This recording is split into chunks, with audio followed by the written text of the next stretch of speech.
हरे कृष्ण। आप सभी का हमारे चैनल पर बहुत बहुत स्वागत है। आज के इस वीडियो में हम आपको सुनाएंगे फाल्गुन मास के महात्म के तीसरे अध्याय की कथा। तो कथा शुरू करने से पहले आपसे एक ही अनुरोध है, अगर अभी तक चैनल को सब्सक्राइब नहीं किया है, पहली बार चैनल पर आए हैं तो चैनल को सब्सक्राइब करके बेल आइकन पर क्लिक कर लीजिए। और अगर कथा पसंद आती है तो वीडियो को लाइक करके औरों को भी शेयर करिए। तो चलिए अब शुरू करते हैं आज की कथा। शिवदूतों के वचन सुनकर देव ऋषि नारद पानी में अपना प्रतिबिंब देखते हैं तो अपना वानर जैसा मुख देखकर क्रोध में भर जाते हैं। क्रोध में भरकर पहले तो उन्होंने शिवदूतों को श्राप दे डाला। उनसे उन्होंने कहा कि तुम दोनों ने ब्राह्मण रूप होकर मेरी हंसी उड़ाई है, इसी कारण से तुम ब्राह्मण कुल में उत्पन्न होकर राक्षस बनोगे। श्राप सुनकर शिवगण शिवलोक को वापस लौट गए। अब देव ऋषि नारद अपने असली स्वरूप को प्राप्त होकर कुछ पूछो मत के कितने क्रोधित हुए। उनके क्रोध का कोई पार नहीं रहा। उन्होंने निर्णय किया कि या तो मैं विष्णु जी को श्राप दे दूंगा या फिर अपना शरीर त्याग दूंगा। ऐसा सोचकर नारद जी विष्णु लोक में भगवान श्री हरि विष्णु के पास पहुंचे और भगवान विष्णु को विश्वमोहिनी के साथ बैठे देखा। देव ऋषि को यह देखकर भगवान विष्णु ने हंसते हुए कहा कि कहिए ऋषिराज, आज आप बड़े दुखी प्रतीत हो रहे हैं। भगवान श्री हरि के इन शब्दों ने मानो जलती आग पर घी का काम किया। वह क्रोध के साथ अहंकार में भरकर बोले कि नारायण, आप बड़े छलिया हैं। अमृत बांटते समय भी तुमने मोहिनी रूप धारण करके दैत्यों के साथ महान छल करके उनको अमृत के स्थान पर वारुणी मदरा पिला दी थी और उनसे अमृत कलश छीन लिया था। जलंधर के साथ छल करके उसकी पतिव्रता स्त्री के सत्य को नष्ट किया। भगवान शंकर को विष पिलाया और मणि और लक्ष्मी को इस प्रकार अपना लिया। भगवान शंकर ने तुमको सर्वश्रेष्ठ बनाकर बड़ी भारी भूल की है। तुमने केवल सर्वश्रेष्ठ होने के अहंकार में भरकर यह सब अनर्थ किए हैं। अतः तुम हर तरह से आजाद हो और ये जानते हो कि तुम्हें दंड देने वाला कोई नहीं है।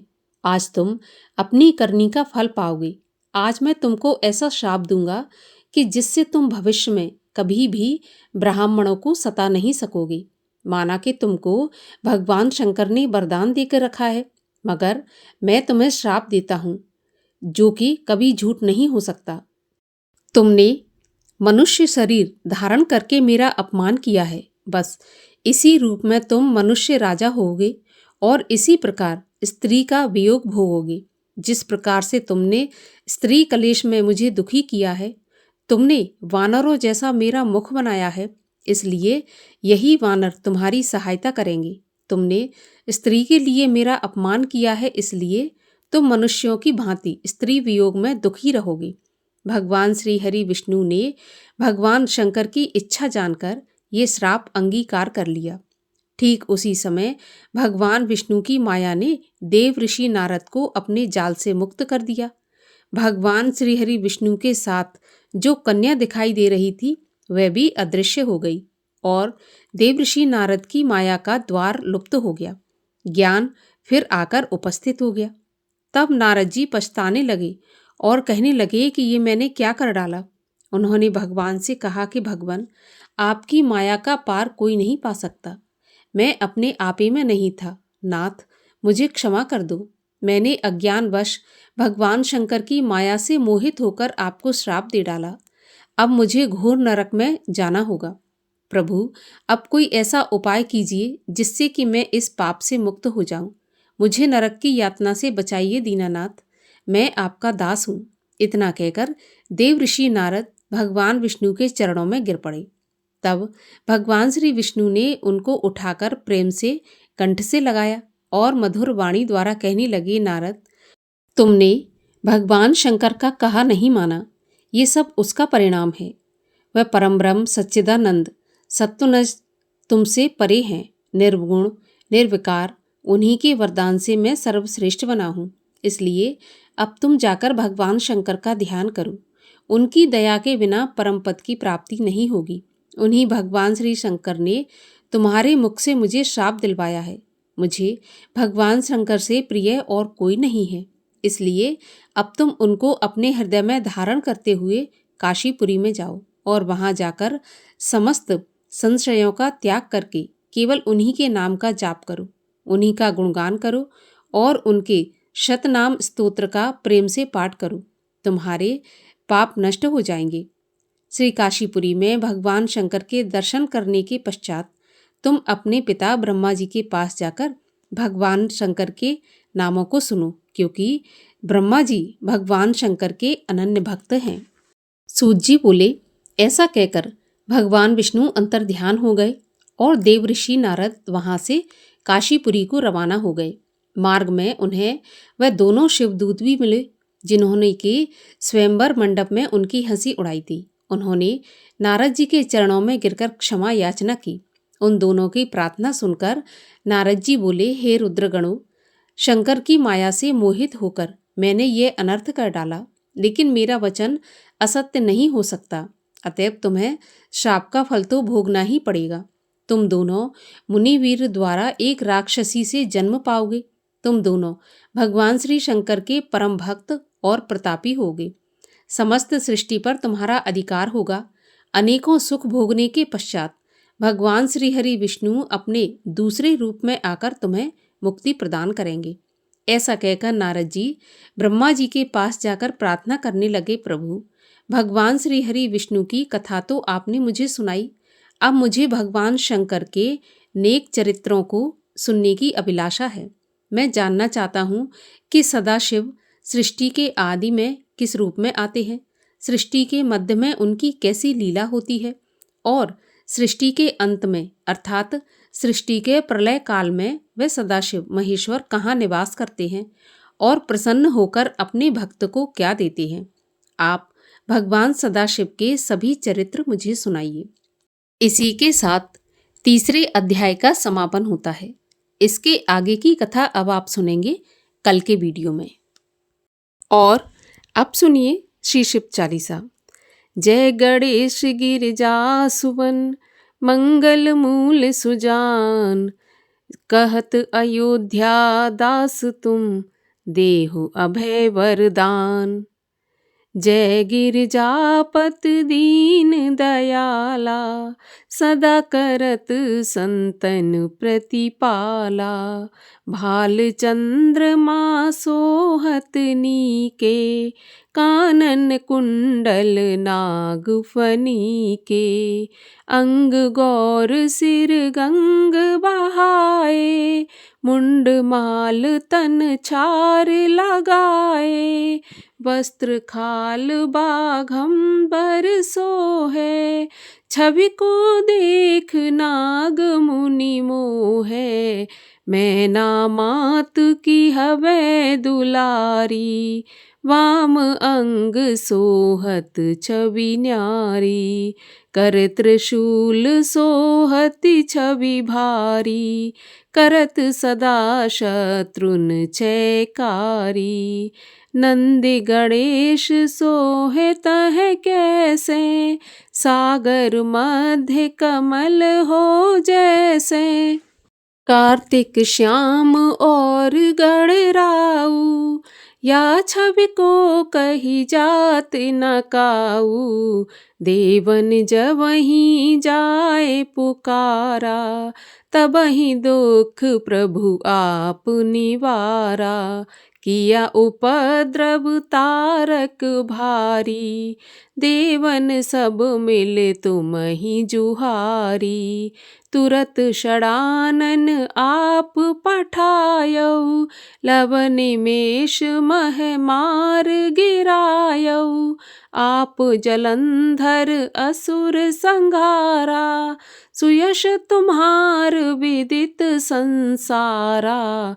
त्रिपुरासुर सन युद्ध मचाई, सबहि कृपा कर लीन बचाई।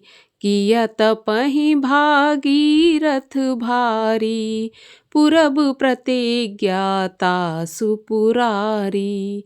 दानिन मह तुम सम कोई नाही, सेवक अस्तुत करत सदाही। वेद नाम महिमा तब गाई, अकथ अनाद भेद नहीं पाई। प्रगति उदथ मंतन में ज्वाला, चरत सुरासुर भये बिहाला। कीनी दया तह करी सहाई, नीलकंठ तब नाम कहाई।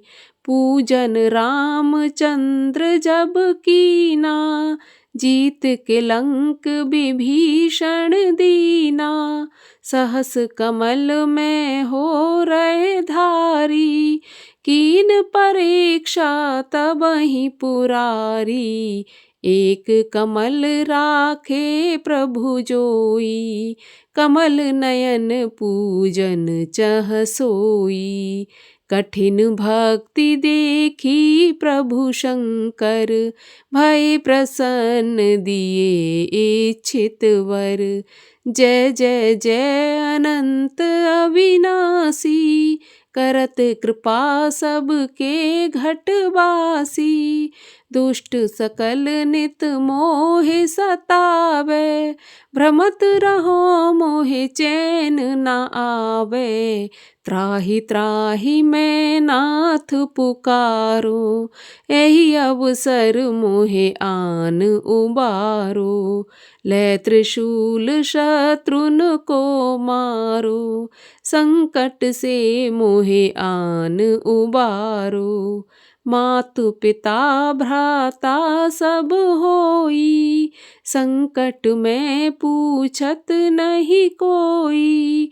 स्वामी एक है आस तुम्हारी, आए हरहु मम संकट भारी। धन निर्धन को देत सदाही, जो कोई जाचे सो फल पाई। अस्तुत के विधि करो तिहारी, क्षमहु नाथ अब चूक हमारी। शंकर हो संकट के नाशन, मंगल कारण विघ्न विनाशन। योगी यति मुनि ध्यान लगावे, नारद शारद शीश नवावे। नमो नमो जय नमो शिवाय, सुर ब्रह्मादिक पार न पाए। जो यह पाठ करे मन लाई, तापर होत है शंभु सहाई। ऋनिया जो कोई हो अधिकारी, पाठ करे सो पावन हारी। पुत्रहीन कर इच्छा कोई, निश्चय शिव प्रसाद तेहि होई। पंडित त्रयोदशी को लावे, ध्यान पूर्वक होम करावे। त्रयोदशी व्रत करे हमेशा, तन नहीं जाके रहे कलेशा। धूप दीप नैवेद्य चढ़ावे, शंकर सम्मुख पाठ सुनावे। जन्म जन्म के पाप नसावे, अंत धाम शिवपुर में जावे। कहे अयोध्या आस तुम्हारी, जान सकल दुख हरऊँ हमारी। नित्य नेम कर प्रात ही, पाठ करो 40। तुम मेरी मनोकामना पूर्ण करो जगदीश। मक्सर छठ है मंत्र ऋतु, संवत 64 जान। अस्तुत 40 शिवहि, पूर्ण कीन कल्याण। ओम जय शिव ओमकारा स्वामी हर शिव ओमकारा ब्रह्मा विष्णु सदा शिव अर्धांगी धारा। ओम जय शिव ओमकारा एकानन चतुरानन पंचानन राजे हंसानन गरुणासन वृषवाहन साजे। ओम जय शिव ओमकारा दो भुज चार चतुर्भुज 10 भुज ते सोहे तीनों रूप निरखते त्रिभुवन मन मोहे। ओम जय शिव ओमकारा अक्षमाला वनमाला मुंडमाला धारी चंदन मृग मद सोहे भोले शुभकारी। ओम जय शिव ओमकारा श्वेतांबर पीतांबर बाघंबर अंगे सनकादिक ब्रह्मादिक भूतादिक संगे। ओम जय शिव ओमकारा करके मध्य कमंडल चक्र त्रिशूल धरता जग करता जग हरता जग पालन करता। ओम जय शिव ओमकारा ब्रह्मा विष्णु सदा शिव जानत अविवेका प्रणवाक्षर के मध्य ये तीनों एका। ओम जय शिव ओमकारा त्रिगुण शिव जी की आरती जो कोई जन गावे कहत शिवानंद स्वामी मन वांछित फल पावे। ओम जय शिव ओमकारा कर्पूर गौरम करुणावतारम संसार सारम भुजगेन्द्रहारम सदा वसंतं हृदयारविन्दे भवं भवानी सहितं नमामि।